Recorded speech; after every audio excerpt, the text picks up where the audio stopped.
ایک جگہ سیب کا ایک بہت بڑا درخت تھا۔ ایک چھوٹا لڑکا درخت کے پاس کھیلنے آیا کرتا تھا۔ وہ رسیلے سیب تلاش کرتا، وہ درخت کے ساتھ کھیلتا اور سائے میں آرام کرتا۔ خوشی کے اس چھوٹے سے وقت کو ملنے کے بعد درخت بہت خوش ہوتا تھا۔ ایک دن درخت نے حیرت سے دیکھا کہ وہ لڑکا اداس چہرے کے ساتھ اس کے پاس آ رہا ہے۔ چلو بچے میرے ساتھ کھیلو، درخت نے لڑکے سے پوچھا۔ لڑکے نے درخت کو دیکھ کر کہا، میں اب آپ کی طرح درخت کے ارد گرد کھیلنے کا بچہ نہیں ہوں، مجھے کھلونے چاہیے، مجھے مختلف ڈیزائن اور سائز کے کھلونے خریدنے کے لیے پیسے چاہیے۔ لڑکے نے درخت سے کہا، معاف کرنا میرے پیارے لڑکے، میرے پاس تمہیں دینے کے لیے پیسے نہیں ہیں، لیکن آپ میرے سارے سیب چن کر بیچ سکتے ہیں، اس سے آپ کو اپنی پسند کے کھلونے خریدنے کے لیے کافی رقم مل جائے گی۔ درخت نے پرسکون آواز میں جواب دیا۔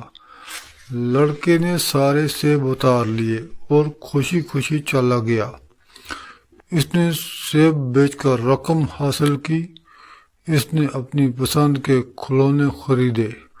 بہار الوداع ہو گئی اور خزاں آ گئی، لیکن لڑکے کا کوئی نام و نشان نہ تھا۔ ایک صبح درخت نے اپنے دوست کو دیکھا، وہ چھوٹا لڑکا بڑا ہو کر بڑا آدمی بن گیا تھا۔ آؤ اور میرے ساتھ کھیلو، درخت نے کہا۔ میں نہیں کھیل سکتا، میرے پاس اب خاندان ہے، ہمیں پناہ گاہوں کے لیے گھر چاہیے، کیا آپ میری مدد کر سکتے ہیں؟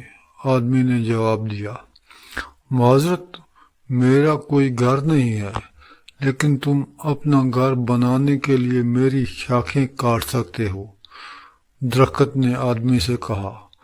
وہ شخص درخت کی تمام شاخیں کاٹ کر خوشی خوشی چلا گیا۔ درخت اپنے دوست کو دوبارہ مسکراتا دیکھ کر خوش ہوا۔ وہ آدمی ایک شام سیب کے درخت کے پاس واپس آیا۔ آؤ اور میرے ساتھ کھیلو، درخت نے آدمی سے کہا۔ میں بوڑھا ہو رہا ہوں، میں خود کو آرام دینے کے لیے کشتی رانی کرنا چاہتا ہوں، کیا آپ مجھے ایک کشتی دے سکتے ہیں؟ آدمی نے سیب کے درخت سے پوچھا۔ اپنی کشتی بنانے کے لیے میرے تنے کا استعمال کرو، درخت نے آدمی سے کہا۔ اس نے تنے کو کاٹ کر اس سے کشتی بنائی، پھر وہ کشتی چلے گی اور پھر وہ کافی دیر تک کبھی نظر نہیں آیا۔ وہ شخص کئی سالوں کے بعد واپس آیا۔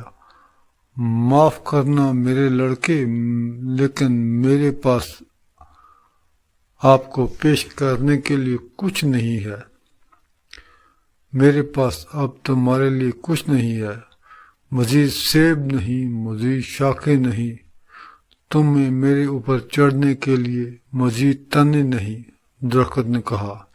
اس کی آواز میں درد تھا۔ کوئی مسئلہ نہیں، میرے پاس بھی کاٹنے کے لیے دانت نہیں، اور میں درختوں پر چڑھنے کے لیے بہت بوڑھا ہو گیا ہوں، آدمی نے جواب دیا۔ مجھے ان دنوں کے بعد آرام کرنے کی جگہ چاہیے، آدمی نے جواب دیا۔ پرانے درخت کی جڑیں جھکنے کے لیے بہترین جگہ ہے، آؤ اور میرے ساتھ بیٹھو اور آرام کرو، سیب کے درخت نے اپنی آواز میں تشویش کے ساتھ جواب دیا۔ بوڑھا آدمی بیٹھ گیا۔ سیب کا درخت بہت خوش ہوا اور آنسوؤں کے ساتھ مسکرا دیا۔ یہی ہر شخص کی کہانی ہے۔ درخت ہمارے والدین جیسا ہے۔ جب ہم بہت چھوٹے تھے تو ہم ان کے بغیر اپنی زندگی کا تصور بھی نہیں کر سکتے تھے، لیکن جیسے جیسے ہم بڑے ہوتے ہیں ہم انہیں چھوڑ دیتے ہیں۔ کوئی بات نہیں، والدین ہمیشہ موجود رہیں گے اور ہمیں خوش کرنے کے لیے سب کچھ دیتے رہیں گے۔